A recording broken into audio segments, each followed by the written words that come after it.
Good evening, everyone. Welcome along to another RWA Productions, and Happy New Year to everyone on the channel who's watching. From myself, Bradley Young. From the right-hand side of me, I've got Callum Hall. Good evening, Callum, for the first time back in about 12 weeks. All right. All right. We have Paul Wilson down on the left bottom corner on my screen. Happy New Year, everybody. Hello. And once again tonight, we have Lee Charles TV making his second appearance on this show. Good evening, Lee.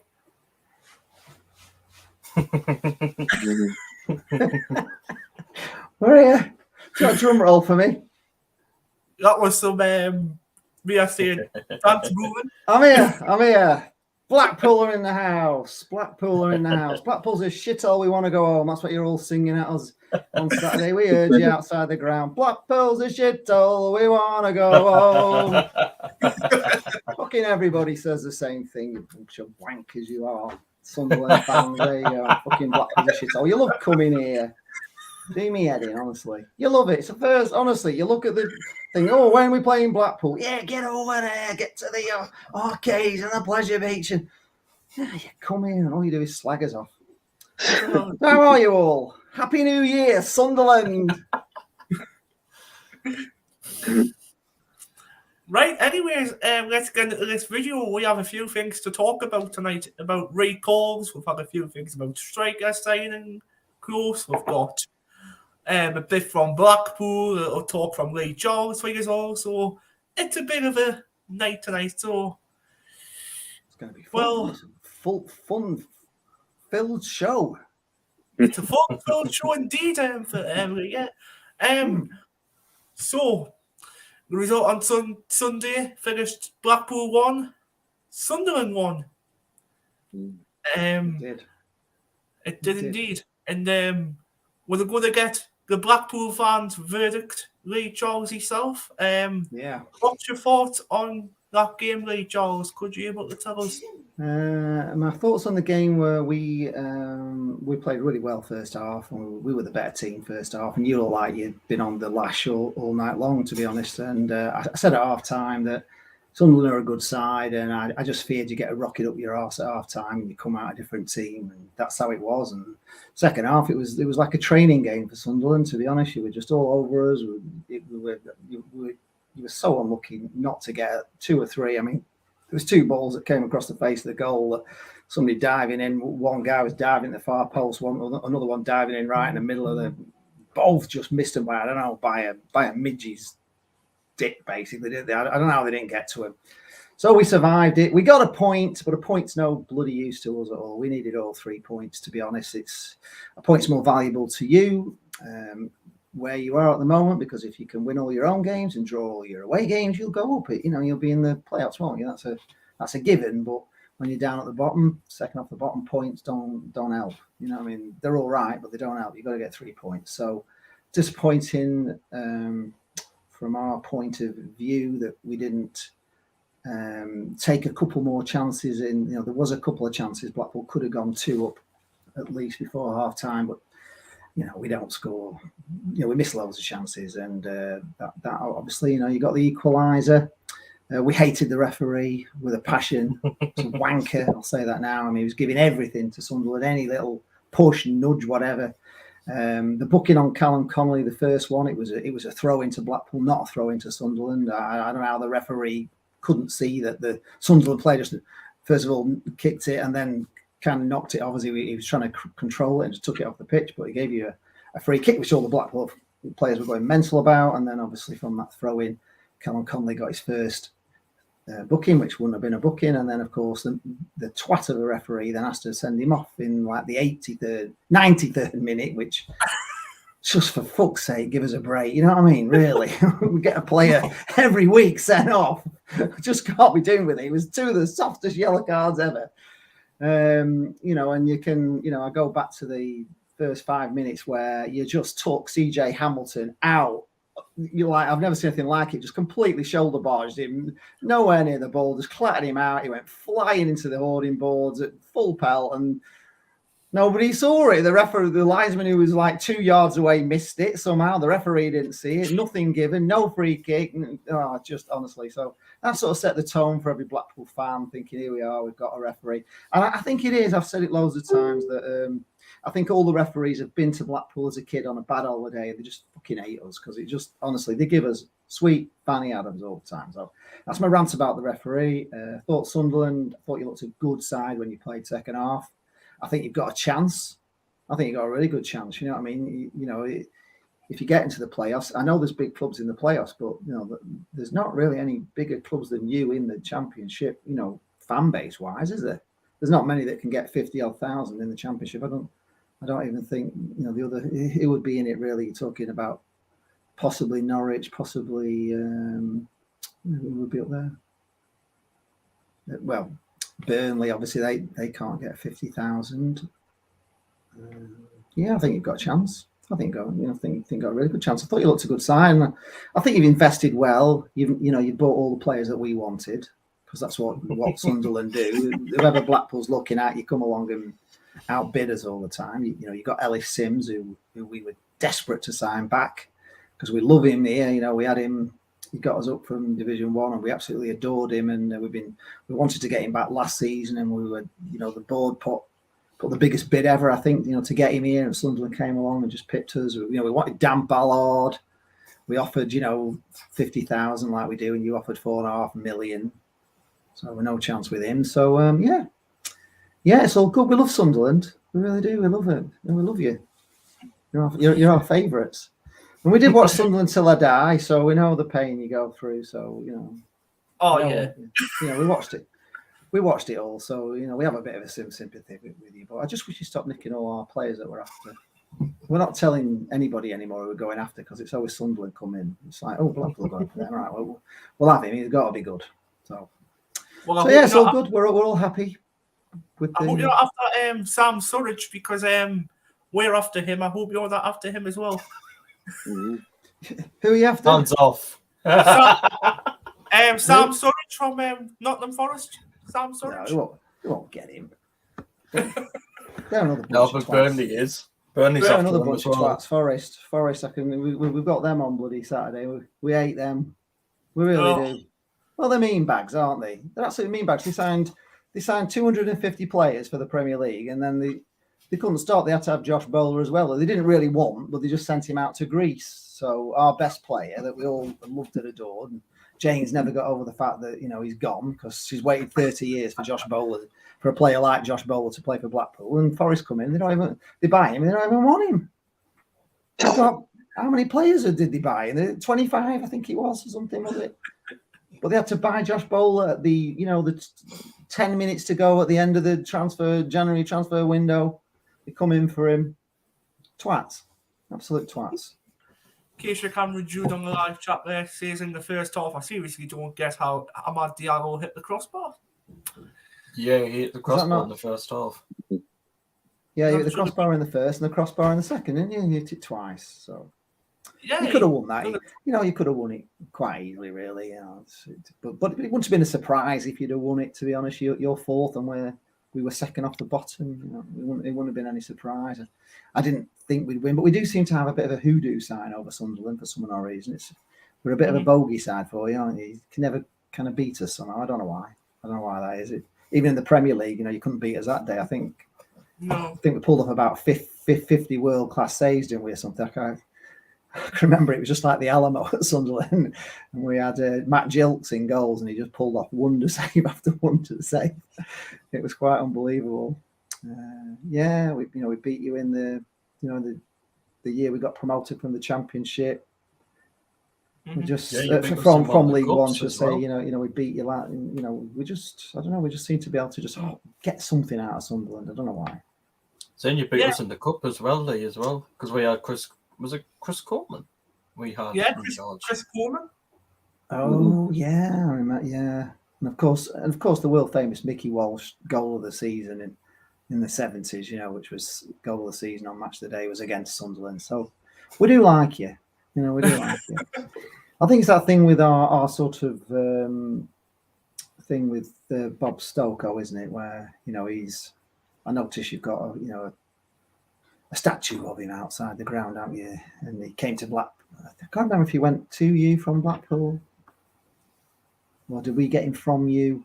He won the Anglo-Italian Cup with us, but we don't like him. But he's not as popular here as he is at Sunderland. You know, his famous run after the FA Cup. It's encapsulated in that statue, isn't it? It's wonderful. Right then, thank you very much indeed, Early, for your little talk there. We've got Right, see you later, lads. It's all right. No, you're Stay where you're at. Right. I'll be good. We have Callum Hall next, talking about Sunderland versus Blackpool on Sunday afternoon. What's your thoughts, Callum?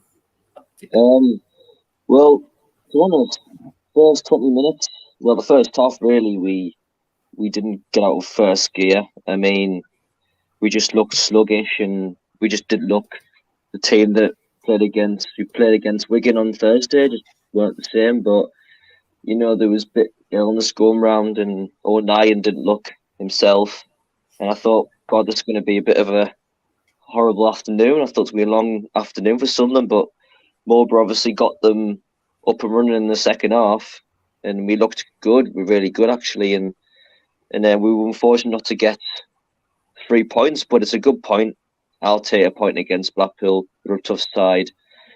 Obviously, as I say, we can't beat Blackpool. It's a bogey team, so I'll take a point against Blackpool, and I just think we're doing very well in the league, and it's surprising how well we are doing in the league, considering we've got a very young side.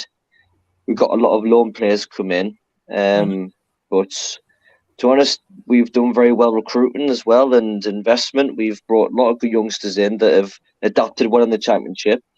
Considering we've come from League One and how well we're doing, it's very well. It's surprising how well we are actually doing, because I thought we'd be probably mid-table right now, sit 10th, but we're actually going for promotion, which is a big surprise. But to be honest, most teams we're coming up against, where we don't fear anybody. We played Burnley at home. We were beating them 2-0 in the first half, and we absolutely dominated them. And then second half we lost it. But every team we played against up there, we've given them a good test.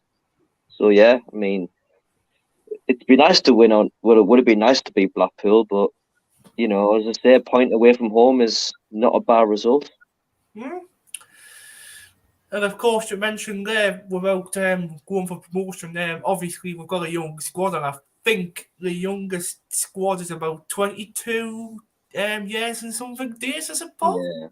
Yeah, I think it is something like that. Yeah. I mean, 22.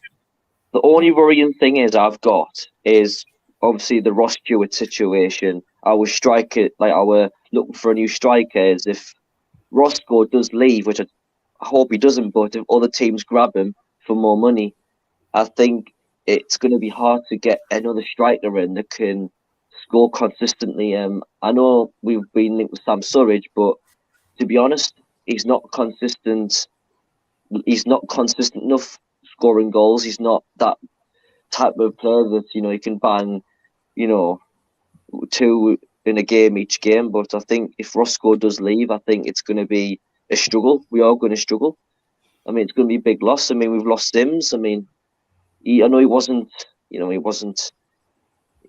the same as Ross Stewart, but he was scoring goals and he was in and around and he was putting them in. But I think it's going to be difficult if we can't keep Stewart. I think it's going to be hard to find that striker that can bang in the goals that Stewart has been.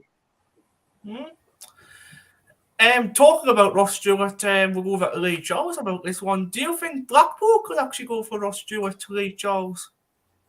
It's a question. We tend to spend around about anywhere between 3 and 500,000 as a sort of like a really scary figure for us. So if we can get Ross Stewart on a free or under £500,000, Blackpool are in for him. But if there's anything more than that, we ain't got a fucking chance in hell, mate. There's Paul going for his no. No chance. It's not going to happen, is it? So, to answer your question, not in a million years would Blackpool get Ross Stewart. It would not happen. We can't, we can't afford to pay the wages. I mean, I was looking at a sort of an average, a thing that the website that told you the average wages of like championship clubs, and and what some of these players are on. And there's players being paid like 60,000 a week, I think, at some clubs, around about that, and our average is 4. Yeah. I think our best is about £5,000 a week. I'd be even surprised if we paid that, to be honest. And we played Sheffield United on the game before you, and one of their players had signed for 22 million. Well, you could buy, Simon Sadler did buy Blackpool Football Club, the training ground, all the the stadium, the hotel, all of it for less than 22 million. I think he spent about 12. So that one player that Sheffield United have bought, that you could have it all. You don't need to buy one player, you just buy all of Blackpool Football Club, the players, the staff, everything, all of it. Wow. That's how small we are in this division. You know what I mean? It's just, we just can't come. Really, it's a miracle. It's a miracle that we actually win games. And it was the same when we got in the Premier League. When Blackpool got in the Premier League, there was a game that we played against Aston Villa where Holloway changed like 10 players, but they were all like members of his squad, and there wasn't anybody in that squad that was a superstar. You never heard it. I mean, you heard of Charlie Adam and David Vaughan and DJ Campbell, but these weren't like household names. We're borrowing players from the Championship and everything. There was no first team of Blackpool at that time, so it didn't matter who we put out. They were all nobodies. So, but we got fined and everything for it, and we nearly won. We gave Aston Villa the blooming game of their life and cruelly lost in like in injury time to a wonder header from outside the box that killed in the top corner. But it was, Blackpool had come back to 1-1, and we were going for it. You know what I mean? And we got penalised for putting out a weakened side. All of our whatever combination of team that we'd have put out in that Premier League was a weakened side. You know what I mean? Just we didn't have anybody on the bench to bring on that's worth millions, and I've never known that in my life ever. Blackpool have always relied. I mean, the Oysters used to pay players £70 a week in the summer. You had to, if you signed you had to agree to a £70 a week during the summer. So that's what you get. You wash your own kit at Blackpool. You don't get looked after here. I tell you, it's like coming to a boot camp. These kids come to Blackpool, honestly, from these Premier League teams. They want to go home. Can't cope with you. So it's different here, Charlie. Dad's army. So we do all right. We hang in there, don't we? But the Blackpool fans are, like punch above the weight sound wise. You probably noticed when we came to Sunderland that you can hear us, can't you?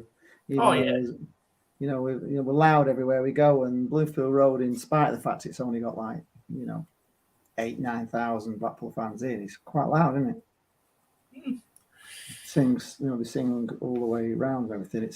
It's very unusual. I've been to I went to obviously Sunderland. I was surprised at how quiet it was. You are noisy when you actually do decide to shout at the referee or whatever, but you don't sing a lot. It's like you don't sing all the way through the game. You sing more when you go away from all. But even on New Year's Day, you didn't sing a lot. When you did decide you wanted to sing, it was really loud. You know what I mean? It was, and I was dreading it because I kind of in my head I thought you were going to get I thought it was going to be another late winner, because we had that against Middlesbrough last year, and I just thought they're going to get one here. You can feel it coming, and I just I could hear you lot all going mental, and it was so loud. It was like a rocket going off, when you scored. Yeah. But actually, apart from that, apart from the odd chant, you really don't sing. Whereas Blackpool just don't know how to stop really when we go away. We just sing all the time. We never stop from the minute it kicks off to the minute it ends. And I think that's why Blackpool quite often punch above their weight, because the fans are just. I think it's the sea air. I think it's where we live. I think we're a bit bonkers here.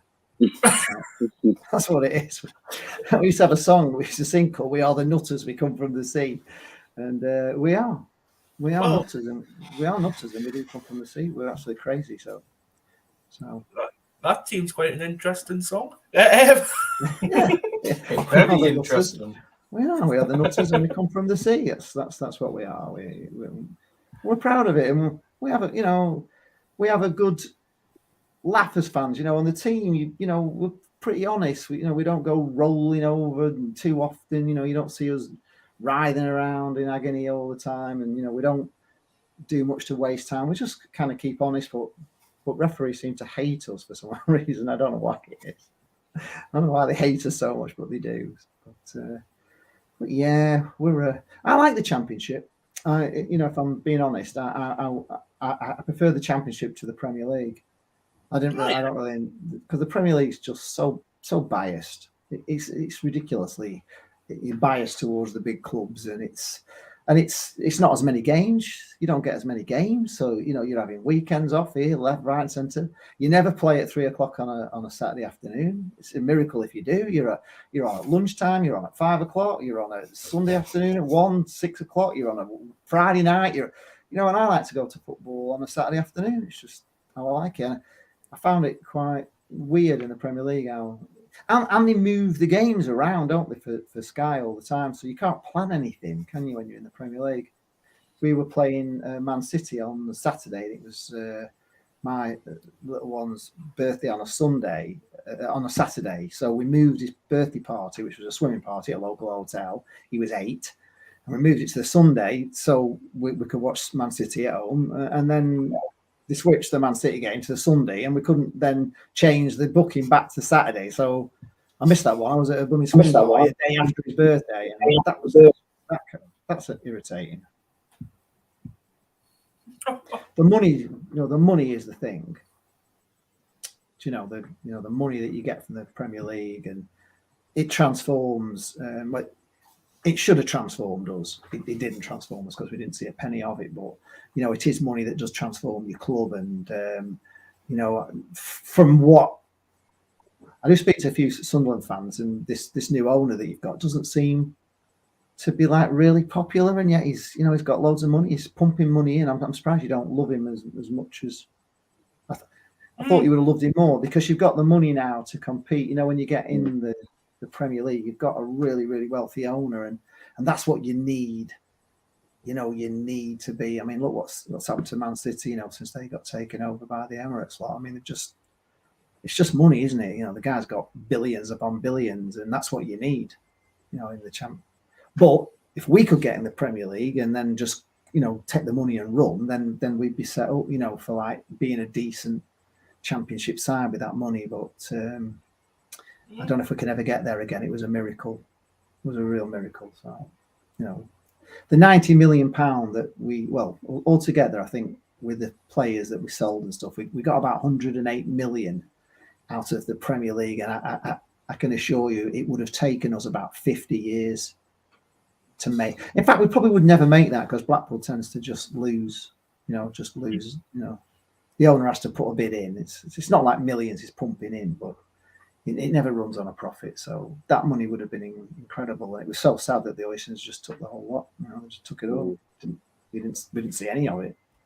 So you should be okay. If you get in the Premier League, you've got an owner that can afford to be in there. You're going to be able to buy, really, the players that you need to stay in the Premier League. You've got to have that quality of player, haven't you? And Forest are kind of they're starting to get themselves together, aren't they? And they bought 25 players at God knows how much they spent, because he's like a Greek shipping magnate or something, isn't it? The guy that owns Forest. They spent over 200 million. Yeah, exactly. So Blackpool couldn't do that. It just wouldn't happen. Spent over 2 million. And, I mean, we went to the Premier League and we got. I think DJ Campbell was our most expensive signing. He was 1.2 million. But there was a clause in his contract that he could go for 1.2 million, so they got the 1.2 million back on him. Charlie Adam was $500,000. He was 500,000, and he went for 8. We had David Vaughan, who was the other sort of like midfielder with Charlie Adam, and he was 350,000. I think Ian Evatt was 200,000. I pretty much think the rest of them were pretty much free. They're free. They're all like freebies. So you may enjoy it more than I did, but I just didn't enjoy the Premier League. Sitting third in the table in January, they did not expect to be challenging for a Champions League place, or even talking of fighting talent. So I just listen to somebody's radio. What's going on? Should we all just stop? This is the total squad chair. This has come in. Yeah, lads. It's a Keisha Cameron Jr. All right, Keisha. He's listening to the radio. We can hear his radio. Yeah. Who is it? Right. She's listening to the radio on Newcastle, I think. Who is it though? Who's the person? It's a Keisha Cameron Jr. She's a Sunderland supporter. You need to turn your radio off. We're just back in the house, Brad. Right. What a great guest. What a great guest that was. I see what you're back in the house occasion. There you go. Right, yeah. So are you? Would you be excited to be back in the Premier League? I suppose for you, it'd be playing Newcastle would be your thing, wouldn't it? You know, you get your derby back, which would be important, wouldn't it, for you guys? Would it be? I don't think we're Prem ready yet. I don't think as a team we're ready for that. I don't know. I mean, I might be wrong, but I think another season of Championship might do us get more players in experience and then go for the Premier League. But I think it's too soon. I might be wrong, but I think you'd have 100. You'd have 100 and what do they get now? 115? Is it million or is it more than that now? I'm not quite sure how much they get for being in the Premier League, but that's like 100. So you got 100 million straight away to spend on players and wages. But we've got to keep Ross Stewart. That's the big thing. Mm-hmm. We've got to keep him. Well, he does seem very, very popular there, doesn't he? Why was he out? What was it? Because he's been injured for a bit, hasn't he? What was it? He was injured for a lot. He got injured. And then there's talk. And there's talks of him leaving, of course. So the clubs want him. Rangers are after him. I know that for 10 million. Mm-hmm. But I don't think he'll go to Scotland. I don't think he will go there. But we'll see what happens. Is he Scottish? Then there's two Premier League clubs as well circling. There's Brentford and Palace, I think, are after him, and there's Burnley that are after him. Borough. Borough are after. If he goes to Borough, that's just if he goes to a rival, that's just. I don't think he'll do that though. I think he's got sense. Why would he go to the North East team? Leave Southern, go to Middlesbrough. I don't. How long's on his contract? 18 months left. Yeah, 18 months left. So you don't have to sell him. So I don't think you're bored of selling to a team in the Championship because that would be like suicidal. I can't. I don't think he would leave to go to another team in the Championship. I think he would leave if a Premier League, if he gets offered more money, he obviously would go. But it's whether he will get game time and if he goes to a Prem team. But usually it breaks him, doesn't it? Like. What's that striker went to the Prem team? He doesn't get a game now. Joe Lasoro. All right. Oh yeah, Lasoro. He went to Swansea and he ruined him. Never got game time. Yeah, it's a shame, isn't it? Where players are sort of, you think to yourself, you're idolised. You're idolised at a club, and then you go and leave, and you don't get. It's like us. And then look at Maggio went to Fulham.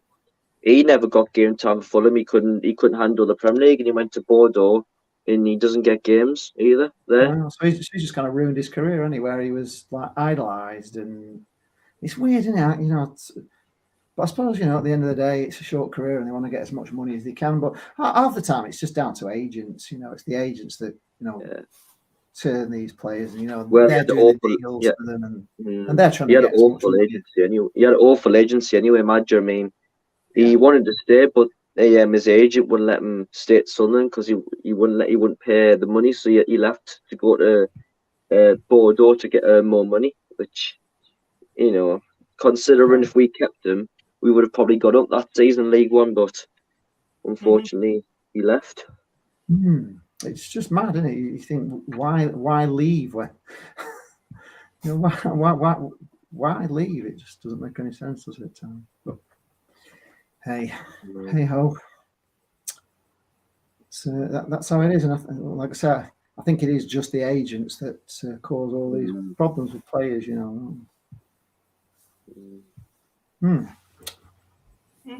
Yeah. Plus, it's we Paul's, can extend Ross Jones. it's Paul's first word. Plus, we can extend Ross Stewart's contract as well. Like the club's got the option to extend it.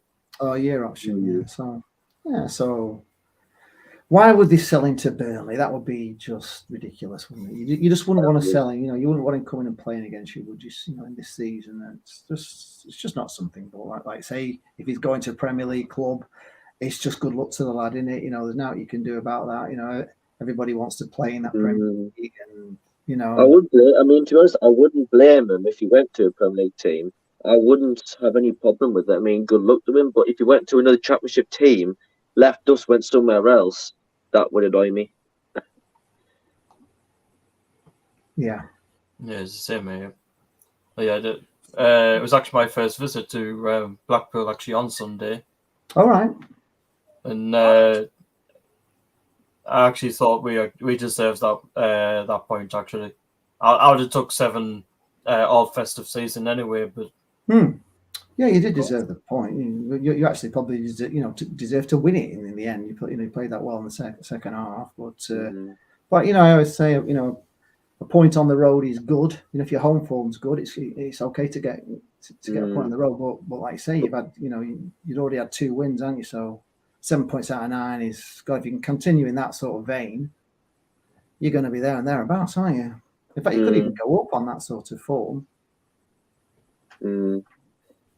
I mean, obviously, no one's catching Burnley, are they? No, they seem to be. They seem to be. And that it's just another thing where the Championship is a bit unfair, isn't it? Because the players that they've got, the amount of money that they have, they've got some real class players, but that's just the thing. These players, these teams come down from the Premier League and they're just so much stronger financially than everybody else that it's really hard to beat them and get up, because they're more or less a shoe-in to go back up, aren't they? And they're doing very well. I was quite surprised because the manager that they've got in, who is the City guy, what's he called? Company. Yeah, Company. He's untried, isn't he? It was a risk. He's not necessarily going to be a great manager, is he? But I mean, look at Wigan. I mean, they brought in Colo Toure, and I think that's the worst ever decision they've ever made. I mean, look at the past results: 4-1 defeat against Hull, 4-1 defeat against Sunderland, and then they've lost like 8 games in a row. It's like they've conceded like 15 goals, 20 goals in like 8 games. It's unbelievable. We had to get a bloody man sent off after 17 minutes against them when we were playing really well as well, and lost after being 1-0 up at half time with 10 men. But I can't stand them anywhere. It's definitely James McLean. I can't stand him. No, I mean, I don't understand why they got rid of it. It was weird because they gave that Liam Richardson a sort of a brand new contract and then sacked him sort of like within and then brought in a guy that's he was at Celtic for a few seasons, won the Scottish Premiership, but he hasn't been an actual manager, and to bring him in at Wigan in the Championship, it's a very big risk. It is a big risk. He hasn't won a game actually either with them. No, he hasn't. Well, she's not on the radio station anymore, guys. No radio this time, in case, yeah. Hey, wow. We can hear you now. Well, I can see you as well. You're in total darkness. Right, we'll go over to Paul Wilson now. I think it's his first words in 34 minutes on how the match went, to be fair. Like I said, actually, it was my first time being down there at the last minute, actually. But yeah, I would have took a point way before that, before we kicked off. But like you said, Lee, you played better first half, and well, I don't know what Tony Mowbray said to the players second half. I don't know if he made changes setting off, because I know he took Michu off He brought and he on brought Bar. on Bar, which I've been impressed with actually since he's came in. Oh yeah. And I think Bar actually changed the game for us, but I was pleased Ross Stewart actually scored that goal for us. Yeah, Ross Stewart again saving us on tender hooks again, Paul. So Yes, since he's came back, he scored in every game. yeah. Yeah, it was a good goal, and from our point of view, well, you probably heard on my video that we just the header that we headed away, it was just like to nobody as usual, just straight back to you. Just headed it on back into Ross Stewart. It's like he could have headed that behind or anywhere, but it's just a typical Blackpool thing that we do. It was just a terrible header. It just went about 15 yards straight to you and then just put straight back in and score. And that's how we are. That's Blackpool. If he could have just chested it down and booted it halfway up the pitch, but no, he has to head it straight back to you. And that's how we were in that second half. Blackpool go weird where we just give the ball away all the time. I don't know if you probably noticed, you're just picking it up everywhere because we just clear to nobody, and it happens all the time. And we got punished, and he was totally free, wasn't he? He was, he was in between two defenders. Neither one of them, one was, he was just in the middle, free, great header, right? And it was a great header. It was a super header. Yeah. Onside, hit it like a bullet. Maxwell had actually gone anticipating to the right, and he couldn't get back. He went to the right, and obviously went to his left. And but yeah, no, it's a great goal. And it come actually from. Well, probably if you have watched my video, you'll hear my commentary where I'm getting more and more frustrated with us in that build up, because it was quite a bit of time where we had a few chances to get rid of it and clear it and missed it. And I was saying, oh my God, to Bestie next to me, they look like they've had a rocket up their arse at half time. They're all over us, and it just came in a real spell where you could see it coming. As a fan, you could just feel the goals coming. Yeah, it was great goal. Yeah, I watched your video last night, Lee, and all I heard from you about saying about Sunderland was like, oh, here they come again.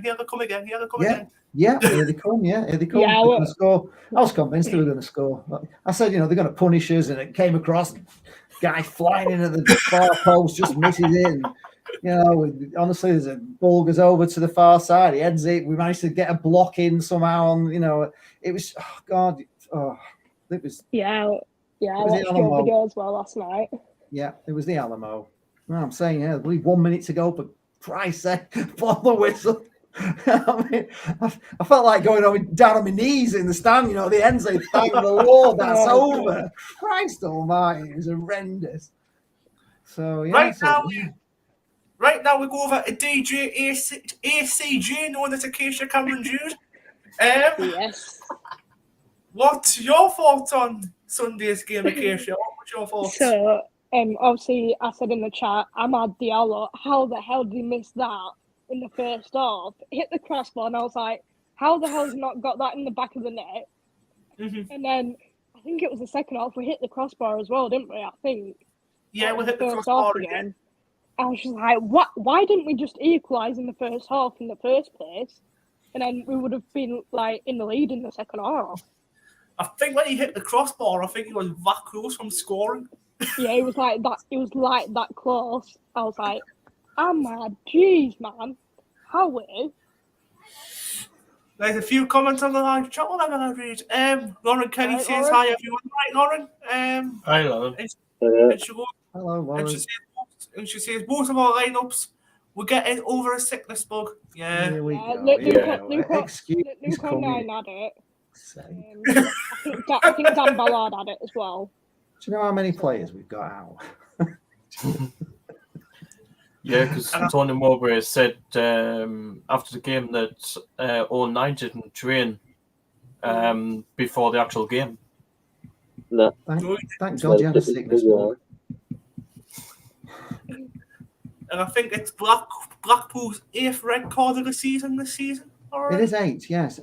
We're going for with two more, and we equal the third highest in history of red cards in a season. So 2 more, and we're just over halfway. So I think we're going to break all records for red cards because we'll just get them for anything. We pick them up like you pick up cornflakes from the supermarket. Referees just can't wait to send us off for anything, no matter what it is. Honestly, we've had Gary Medine sent off retrospectively after the game, not during the game, just for something that was said while he was warming up. He got sent off for that. We had we've had 3 sent off at Sheffield United. 2 during the game, and then Lavery was sent off for being attacked on the pitch by the goalkeeper around the neck and thrown to the floor. He got a red card for that. We appealed it. So, it's quite unbelievable. It's quite unbelievable. So, of course, Callum Connolly getting sent off for what? For what exactly? What did he get sent off for? First one was from our throw-in that he gave to you guys, so that was, I say, and the second one was a bit soft on it, really, and it was in the 94th, 3rd, 4th minute of the game.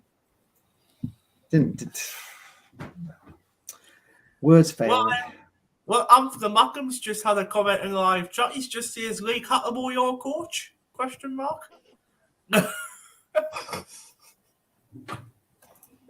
Who's that to? I think it's to you, Lee, I think. That was to you, Lee Cattermole. Yeah, Lee Cattermole. He used to play for us. Is he our coach? No, he's not your coach. He's a Middlesbrough's coach, I think. Well, you mean for us as a manager or something? What's the? I'm not quite understanding the comment, to be honest. But what's the point of Lee Cattermole? Well, if you're about the coach, Anthony Mackham for Blackpool, it's Michael Appleton. He's very close to getting sacked as well. Well, is he close to getting sacked? I don't know. It doesn't sound like the board or anywhere. The fans, quite a lot of the fans would like him sacked. It's the problem with Michael Appleton is he came to Blackpool after Holloway. So when Holloway left, they brought Michael Appleton in, and we loved Holloway. We loved him, we adored him, and so anybody following Holloway was always going to, struggle. And he stayed for 10 weeks, and then he left. So he left us after 10 weeks and went and signed for the Venkies at Blackburn Rovers, which to me seemed like jumping out of a frying pan into a fire. So I thought they were even more chaotic than the Oysters. So when the news came through that Critchley had left in the summer, most fans were just devastated. I mean, we were in Cleethorpes at the time. We go, Jane likes Lincoln and Cleethorpes, so we go over in the summer to there. So we're just outside a pub. I've just bought myself a nice milkshake thing, and I'm sitting in the sunshine. And because breaking news from Blackpool, you're thinking, this doesn't sound good. It's like one of those things. It's like Critchley's left. So everybody was devastated because we loved him. You know what I mean? He signed a 4.5-year contract only like 6 months before that. Give him a brand new contract. He was all, yeah. He was doing all that to us. We were all in love with him, and he left us. And now he's at QPR. He is at QPR. Yeah. Well, he went with Gerrard too.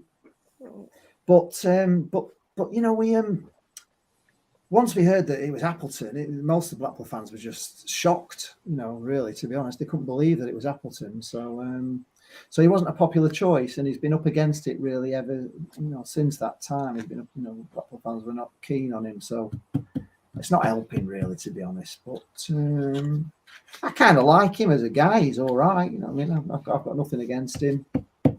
But I saw on Facebook this morning that apparently Theo left Blackpool this morning. He's injured actually, to be honest. I don't know why. He has gone back, but he's not been playing for us because he's been injured. So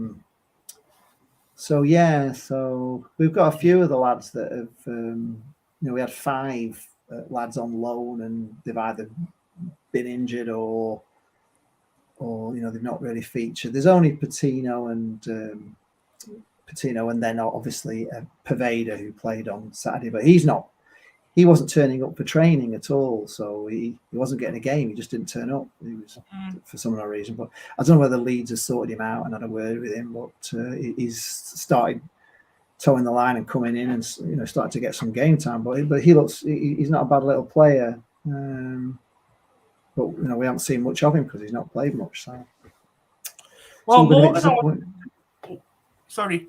Well, Morgan, Sorry. I was just about to get out of that question. Predictions for the FA Cup this weekend. We actually start. Yeah, for Shrewsbury, we'll actually start that one off with Acacia because she hasn't been in the chat as much. Shrewsbury, obviously, we've got Aidan O'Brien and Tom Flanagan playing against us. Yeah. Obviously, Carl Winchester can't because obviously he's on loan.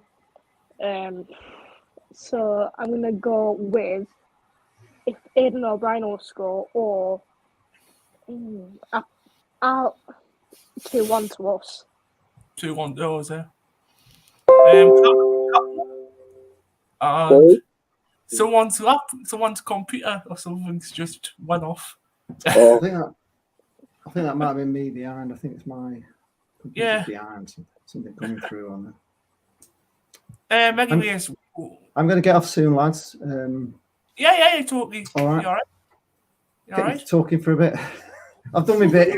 Best of luck, actually, to you. I think you've got a great chance. You know what I mean? I think you've got a good chance, and hope you do it. If you are in the playoffs, we will be kind of cheering you guys on. I think. The best of a bad You're going to become a Sunderland fan now, Lee, are you? No, you're just the best of a bad bunch.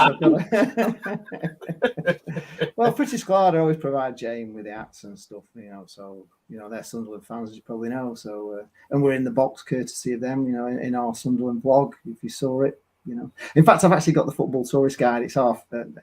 I can't get through it. It's just so big, but it's been on the back burner for a while. But that'll be coming out soon. Our Football Tourist Guide to Sunderland, so you'll see where we went and what we did when we were there. It was great. Before you go, Lee, can you just tell people actually what that is? Oh, the Football Tourist Guide. Yeah, it's Jane's bonkers idea, really. To be fair, Jane, who is the girl that's on the video with me, my partner. She's a writer and.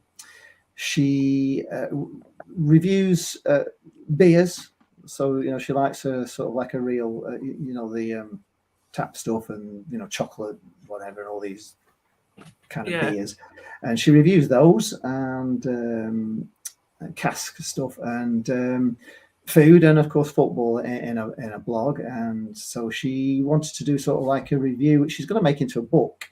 It's going to become a book because she's writing it. She's going along really. So that will be a guide to sort of. So if you want to go away, to somewhere, it'll be where we got a good deal on a hotel, where we went to eat, what pubs we went in, that sort of thing. If we went to a museum or a theatre or cinema or whatever we do on our little weekend trips away. So if you like making a bit of a weekend trip of it rather than just traveling to the match and coming home, because it is quite good actually. To be honest, when you make a little trip of it.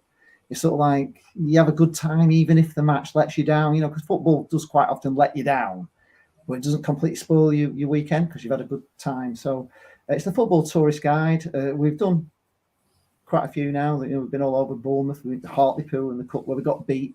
London, we went to see the Book of Mormon, which if you ever get a chance to see that, it's hilarious down in London. It's really funny. We've done all sorts, but when we came to Sunderland, we stayed over near the seafront there. We stayed at a hotel there. Tried to see the mermaids, but couldn't see them in the morning. We did a couple in the museum. Went to somewhere where we had beers and there was such a lot of it that I haven't got through it, but it will be out soon. The Football Tourist Guide to Sunderland, so you'll see. And that's really for other fans, So the idea, obviously, is say Burnley are going to Sunderland, I can speak to all the Burnley fans and say, hey, if you're going to Sunderland, you fancy staying over, then, this is what we did, this is where we went. And if you want to, this is a good pub. And that's the idea of it, really. So it was a kind of an idea to make videos that are evergreen rather than just keep making videos that nobody ever watches after. I tend to find with the football vlogs that obviously, Sunderland will be watching this video for a few days. And then obviously the next match, then you're not going to be watching that one anymore because you're more interested in your next match and your next match. And it's the same with Blackpool fans, they'll watch it for a bit. And then obviously the next, Saturday comes along and you've got Forest and then nobody watches those anymore. So it's ever again, which is, whereas if I was advising you how to, paint pictures or something, I could have a series, start off at the basics and there'd be a series of videos that people would always be starting at this bottom, but with football vlogs, it's just a lot of effort, and it's just gone. So we thought if we do the football tourist guide, they'll be there forevermore as a a reference of where you can go and what you can do if you travel away with your football club. So that's what it is. Quite interesting. Yeah, it's been good fun.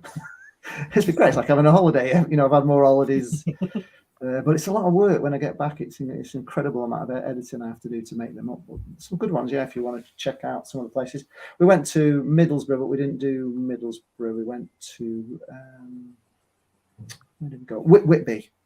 Whitby, oh, that's lovely, that.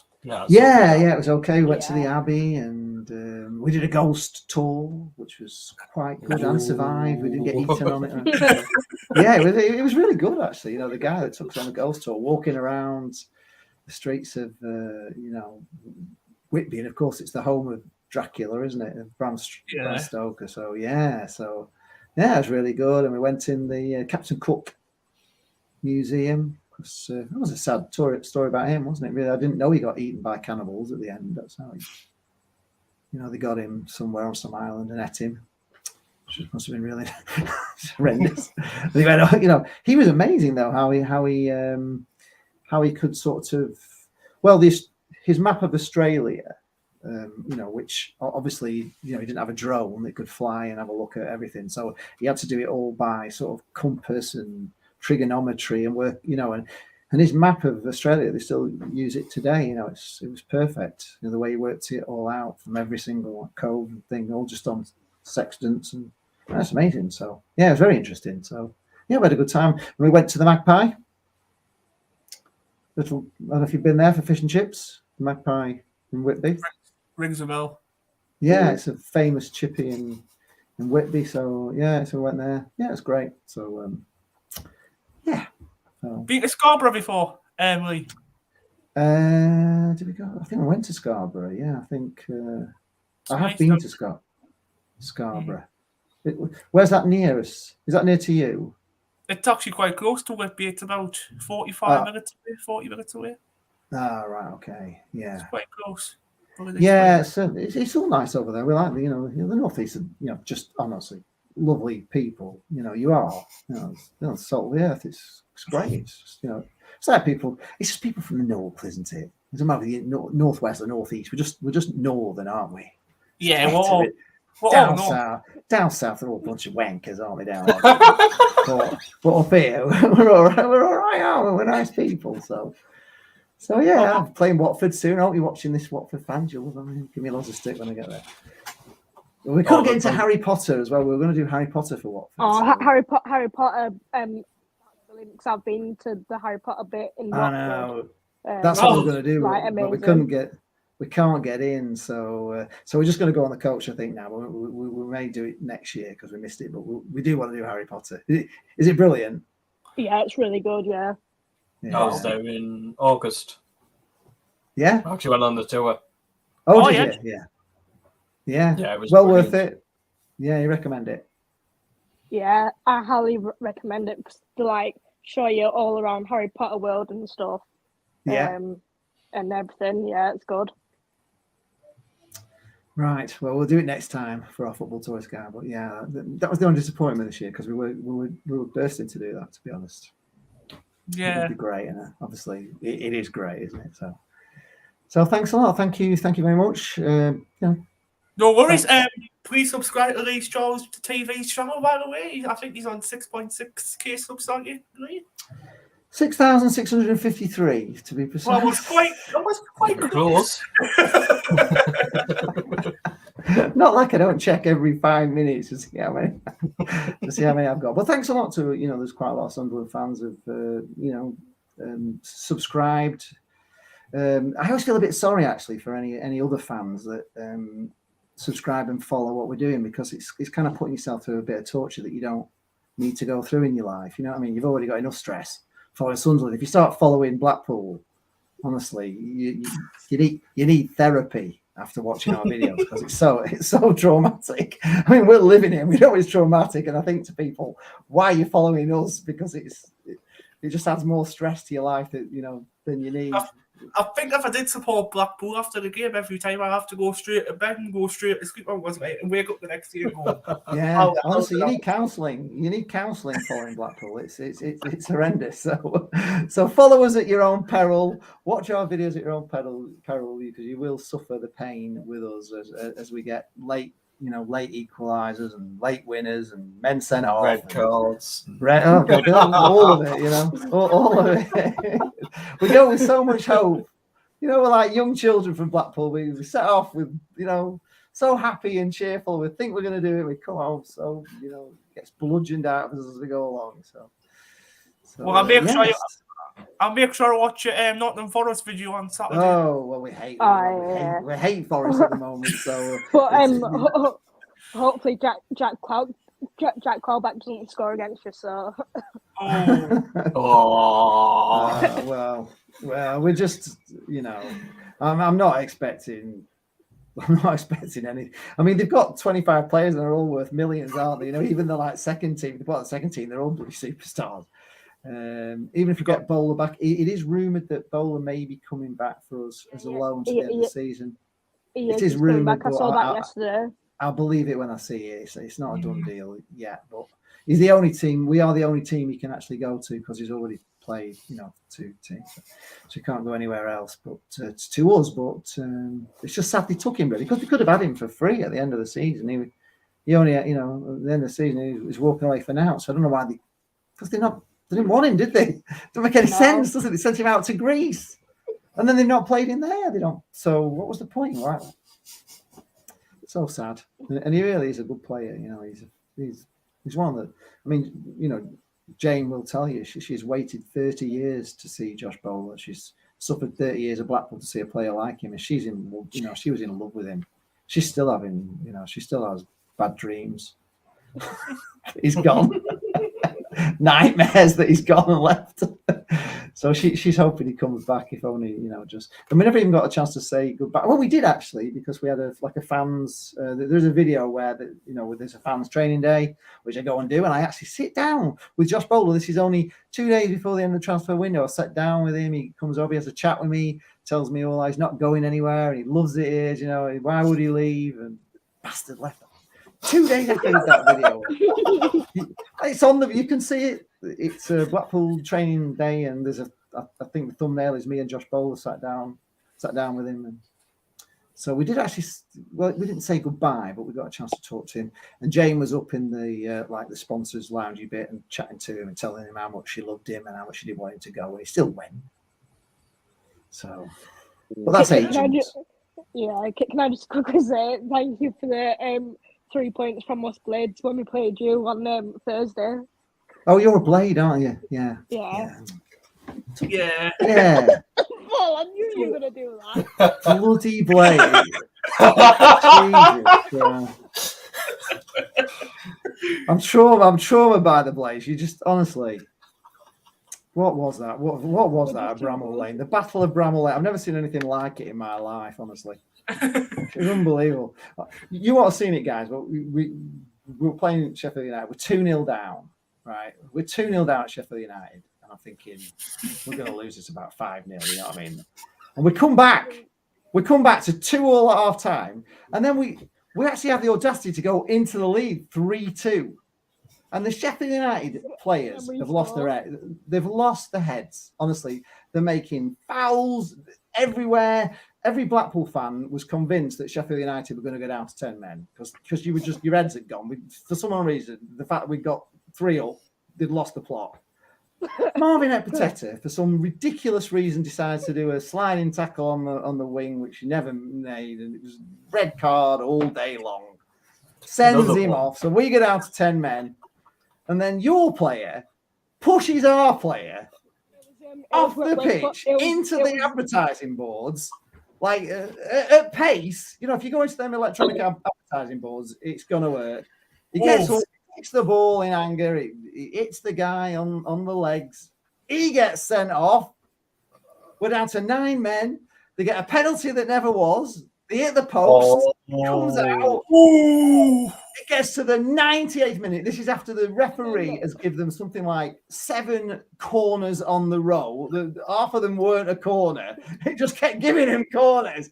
It got to the 97th minute of 98 minutes. They fouled Chris Maxwell into the net. He falls back into the net. He gets up with about 3 Sunderland players, 3 Sheffield United players in front of him. Can't get to it. They score in the last minute of the game to equalise. I'm still traumatized about it today, and all the Sheffield United fans saying we were all done to. I'm saying, what? It was ridiculous. Honestly, I still can't get over it. And the trouble was, and then after that, you strangle our player on the pitch and wrestle him to the ground, and he gets a red card. What's up with all that? It was our goalkeeper Wes Podrick. I know. Did it. He absolutely died. He died. Honestly, he dies full length at him, gets him on the neck, and they go down together, and he's underneath him on the pitch, and everybody's trying to. And our player gets a red card.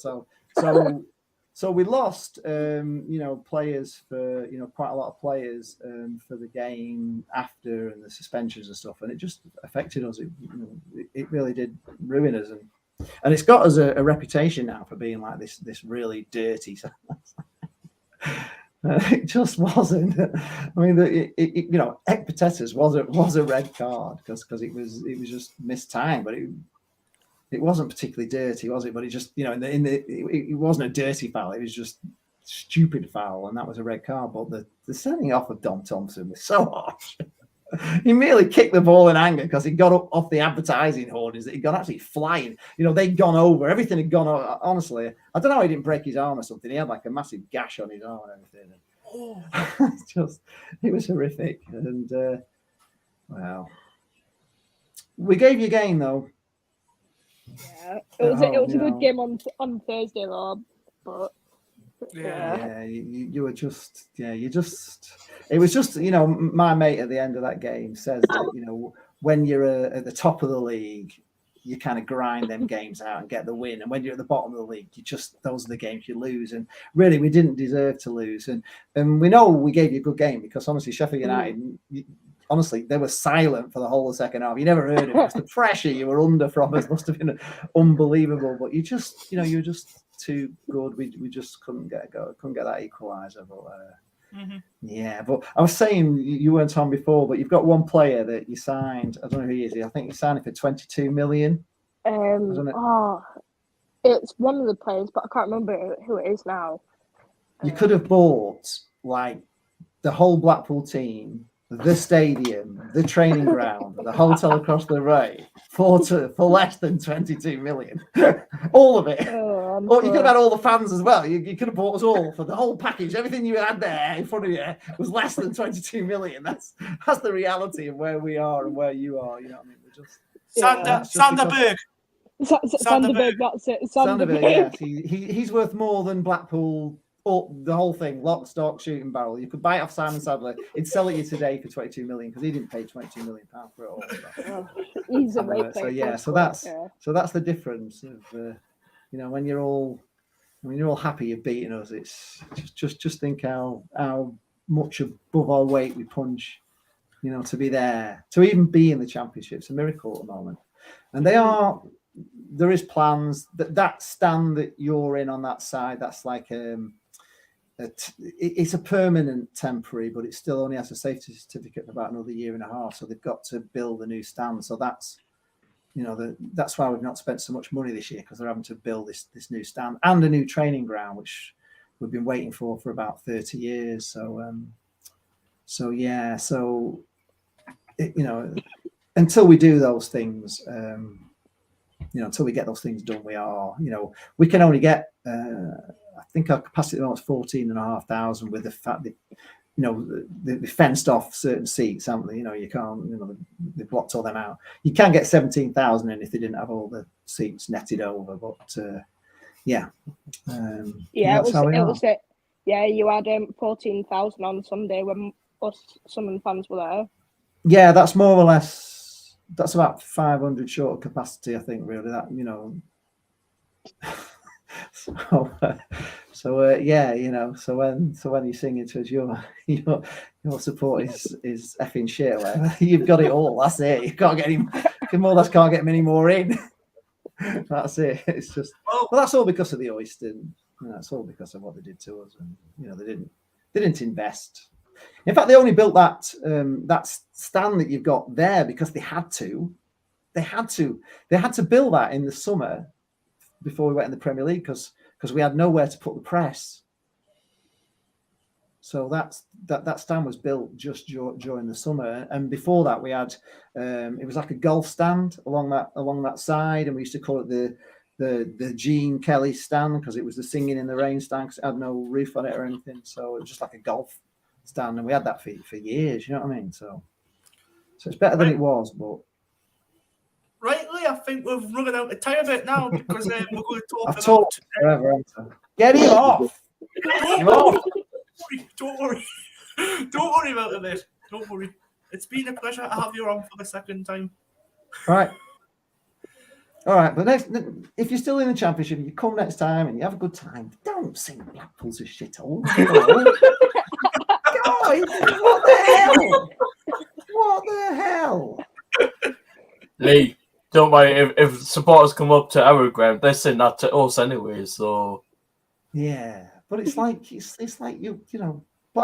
Blackpool's a great place, you know, to come and have a good time. You know what I mean? It was designed to have a good time, you know.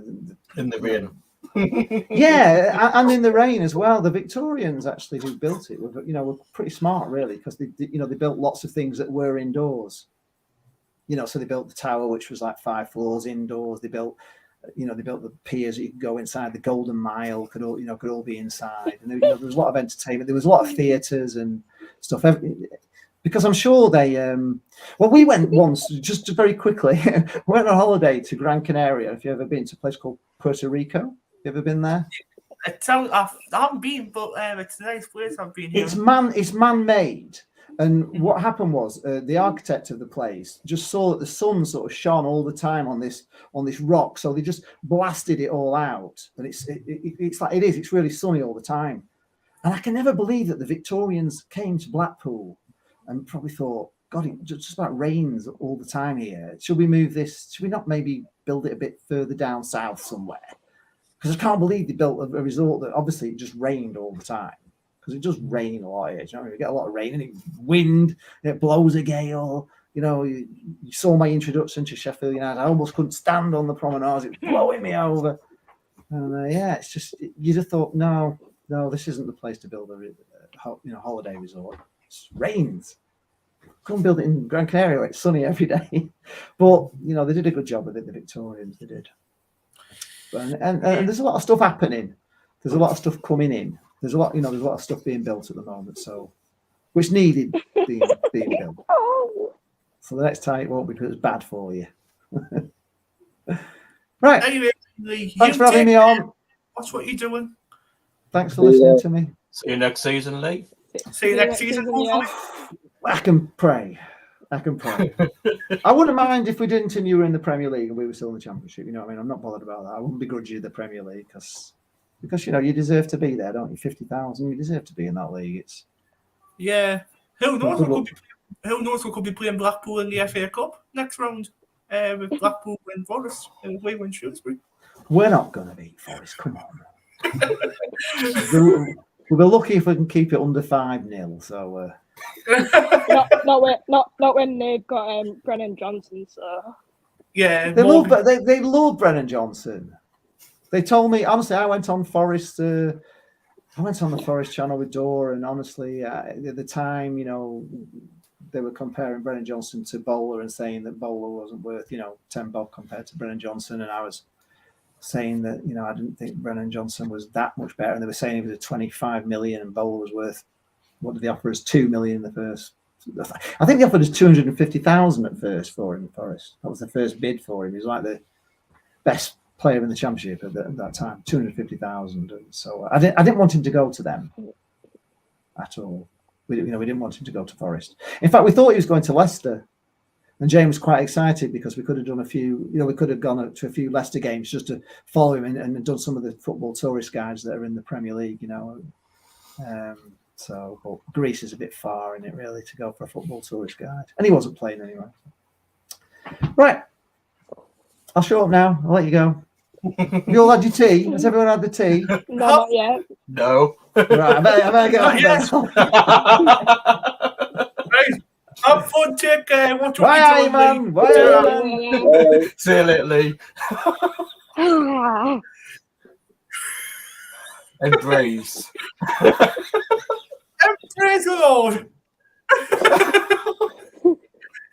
Oh, He God. was still on as well. He was still on watching as well. So He'll be in the we comments have next. we have a lot to talk about. So we actually have Sunderland strikers, Sam Surridge from Nottingham Forest. Actually talking about Nottingham Forest. Look at Callum. You watch Label pop up in the comments section, like, I'm still here.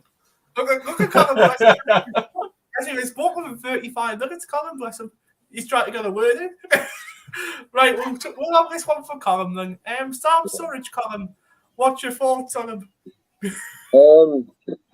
I don't think he'll be. To be honest, I'm not convinced on Sam Surridge. I've never been a lover of him, to be honest. I'd rather recall Ellis Sims back than have Sam Surridge, but who knows? Yeah, who knows? The waiting game. Who knows what's going to happen, eh? It's a waiting game. Acacia Cameron Duke, what's your thoughts on Sam Surridge? I'm sorry, Jacket. Does he play for now? Because I can't remember. Nottingham Forest. Forest, he plays strike. He plays striker for Forest. I think they might keep. I think they might keep him, to be honest. 'Cause Nottingham Forest are not doing that good in the Premier League. But hopefully we'll see what happens. But I would have kept Ellis Sims, but apparently he's on the bench for Everton today. Yeah, he It is tonight. It's just ridiculous. Who knows? He could get a run in the second half. Who knows? He probably will. Who knows? And Who Paul, knows? what's your thoughts on Sam Surridge? What's your thoughts on him? To be honest, if we get him, he's the replacement for Ellis Sims. Yeah. So could he be the loan deal that Tony Mowbray was on about? Because he did say it was a loan deal on the Telegraph for Sam Surridge, so I wonder what's going on. Because Tony Mowbray said, as I told you, Brad, Phil Smith told me from the Sunderland Echo actually that we are getting a loan player in and a permanent one, but actually the permanent one we're getting in, is actually a young striker. That's going to come into Sunderland. Wonder if it's that one from Ancelotti then. What we're about 18-year-old. That might be an interesting one.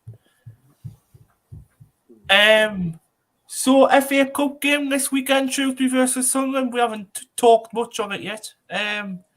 We've only been talking about the score predictions really, but who's going to this game at the weekend, Shrewsbury versus Sunderland? Who's going? I'm going. Just Callum.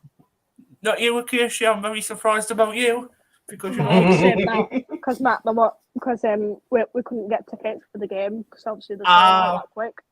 Were you going to go but tickets were sold out? No, it's too far for us. But too far for you. We're going to go for the next away I've game. been there before, plenty of times. We've lost as well, so I'm taking a break from Shrewsbury. When's the next away game, Acacia? It's a while. So it's Swansea on Saturday next week. Then it's Borough again at home, isn't it? Then it's Borough. Then it must be the 20. Must be the 28th, which is the Saturday. Yeah, the end of the month, the next league away game. Yeah, it must be. Yeah, the next game, the 28th. A second. 14th of January. Oh, Morgan's going on Saturday. He's just put in the chat. The next game is the 20th of January against Rotherham. So it's Yeah, not Yeah, far away for you I'm to going travel. to Rotherham. I'm going to Rotherham. I'm going. That one, Well, well, that one though might get moved, depend on FA Cup. Which one? Rotherham, It might it get moved. might get Rotherham. moved. It could possibly get moved to, do you think the Tuesday night, Paul? mm. That week? It depends how far we're in the competition. Yeah, it depends on the competition as well. Yeah, Morgan Gray Because- says, I'm going with you on. Because What is- Rotherham's in the FA Cup as well. Mm-hmm. Yeah. But I can literally just get on the tram to Rotherham and then literally get there. It's not far for me to go, but we'll have to wait and see if we get through to the next round. Mm-hmm. And then hopefully if we do get next round, hopefully it's not Sheffield Wednesday again. Hope not. I hope not. Well, I hope not. well, the two Normies playing Sheffield Wednesday on Saturday. Yeah, I'm not. Oh, it's gonna be a right game for that. Oh, Acacia, this is a question for you, especially on the live. Don't.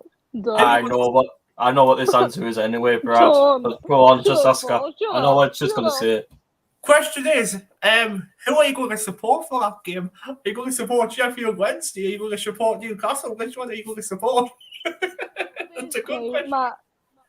My stepmom's brother, my uncle, he's a Wednesday fan, so he'll probably get me to support Wednesday. Well, you'd rather support Wednesday than Newcastle, won't you? Like, come on. But I'll have to support Wednesday anyway, because my uncle will want me to anyway, so... Well, actually, Casey, you said to Bowers, which I've got evidence, you said to Bowers that you would support Wednesday that day. Well, yeah, because he kept saying support Wednesday, so I had to. And the fun thing is, I might actually be watching that game with a Newcastle supporter. That's even worse. Well, Morgan Grace just said up the Wednesday, fuck the Mags, and I've just put up the Blades in second place in the championship. So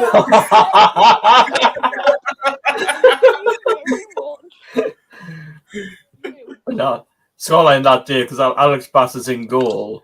You know what? I'm going to have the same scoreline as Ansted. 3-3. what? Replay at the Stadium of Light. I'll take it. What I'm going to say on fucking Saturday against Saturday against Shrewsbury, I'm going to say what Newcastle under 21s did. Ole, ole, ole, ole. Pass. Oh yeah, I saw that bit. And us Blades have got Millwall on Saturday in the FA Cup. Oh, Lewis's favourite team. Lewis East, if you're watching. Honestly, that's gonna be a great game for us Blades against flipping Millwall, but I'm probably gonna be watching that at the same time. Right, anyway, guys, we've been on here longer than we usually have, so we're going to say goodbye to you all because I bet you. You're not going to talk about the Wigan game. Oh, I forgot about that. Let me touch on it, to be fair. Wigan 1, Sunderland 4. Wigan's favourite scoreline so far, the 4-1 defeat.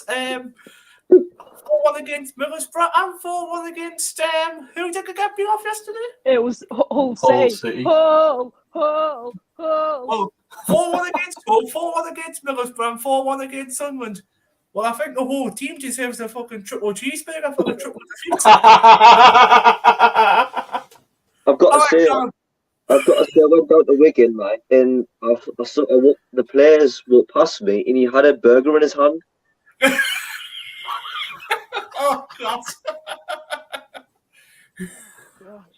Wigan's got the 4-1 trophy. Was it a triple one by any chance, Colin? I don't know. I didn't realize it was, and I walked past it. Oh, that's one of the players, and he had like a burger in his hand. I'm like, okay, What that's player was it? Food. Wasn't James McLean, was it? Nah, I would have sworn if he was there. I bet it was Charlie White. I bet it was him. Max White. Power, I'm guessing. Charlie Max White. Power. He loves his burgers. Yeah, it would have been Max Power. Yeah, Charlie White actually wasn't there when we played them. I don't think he was on the bench either, was he? I've seen today on Facebook or Twitter. One of the Wigan fans got a photo with him. Oh. they? Yeah. Well, apparently I've just seen on Sunderland's report that, where was it? Sunderland reignite interest in Dion Sanderson. All right. No, Gee, no, thanks. No, he gets too injured. He gets injured. That's what he spoke to me about yesterday. He gets injured too easy. Why are we going in for another centre back? We've got plenty. I was gonna say. Yeah. We've got Dan Bollard. We've got Luke O'Nine. Danny Bass to come back. Nice. Danny Bass to come back. We've got Bailey Wright. Lyndon Gooch could even play in that position. So you've got like a lot of centre I backs. feel sorry for Gooch at the moment. I do. It's gonna feel odd without him. You know, like try him the way try him is at the moment.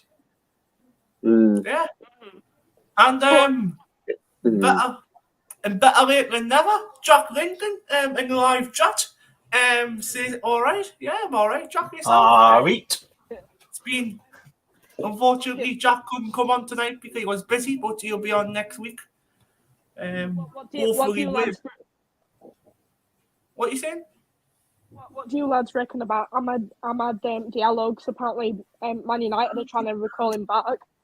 I don't think Aaron Ten Hag's gonna recall him actually. I see reports on them. I see reports on Eric Ten Hag. He's not interested in recalling him. Yeah, he's not interested in him. And he's carrying on until the end of the season. I was listening to the press conference, and he was asked on it, and he's not going to recall him. Nah, he's happy with the process. That's all right, Jack. You don't need to worry.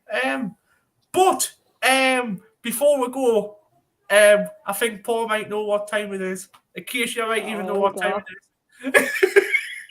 Lee, come back. Lee, come back. Oh, and Colin, do you know what time it is? Because you haven't been on for a long time. We do chants every week. We sing chants to the guests who's watching. all right. So, Acacia Cameron Jude, take it away in 3, in 2, in 1. Oh, baby, do you know that's what Ross Stewart is the best on earth. The Loch Ness Drogba is just what we need. He'll take Seoul into the Premier League. Get in. Paul Wilson, 3, 2. Oh, he's raring to go here. 2. Well, as Sunderland are going to do this at Shrewsbury, Sunderland take over everywhere they go. Sunderland take over everywhere they go. Everywhere they go. 1, 2, 3, 4. Sunderland take over. Right, and Callum Hall, your last 3, and 2, and 1, and go. Got the biggest stick in the championship. Diallo. He's got the biggest stick in the championship. Diallo. Run some.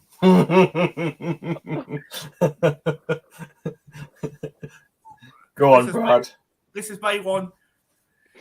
So until I die, I know I am, sure I am. So until I die, so until I die, I'm so until I die.